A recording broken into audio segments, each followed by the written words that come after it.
দেশে civil engineering যখন পড়েছি, ইংলিশ লেখাগুলোই অসহ্য লাগতো। আর এখন জাপানিজে আমাকে ইঞ্জিনিয়ারিং পড়া লাগতেছে। আসেন, আসল ঘটনাটা জেনে নেই। বছরে প্রায় 2 বার হচ্ছে এক্সামগুলো হয়। ফার্স্ট আমি এখন যে এক্সামটা অ্যাটেন্ড করবো সেটা হচ্ছে নিকিউ কেনচিকু সেকো কানজি গিশি। এই কোয়ালিফিকেশনটা অ্যাচিভ করার জন্য এটা একটা ন্যাশনাল জাপানিজ কোয়ালিফিকেশন। তো এটার হচ্ছে আপনার MCQ part are written part হয়। এমসিকিউ পার্টে পাস করলে আপনি রিটেন পার্ট দিতে পারবেন, অ্যান্ড এটা অ্যাচিভ করলে আপনি যে কোনো কোম্পানিতে ধরেন আপনার স্যালারিও ইনক্রিজ হবে, আপনি প্রমোশনও ইজিলি পাবেন।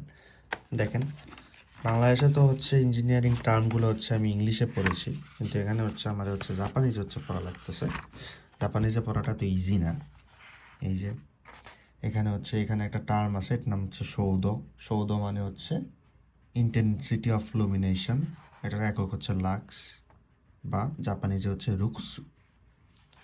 তো এগুলো সব হচ্ছে আমাকে জাপানিজে হচ্ছে পড়তে হবে, পরীক্ষা তো হচ্ছে আমাকে জাপানিজ ভাষায় লিখতে হবে। তো এত ইজি না লাইফ, হ্যাঁ, আসেন টাকা কামাবেন, জব করতে থাকবেন, এত ইজি না। আপনাকে আপনার স্কিল অ্যাচিভ করতে হবে, হার্ড ওয়ার্ক করতে হবে, যে দেশে যান না কেন।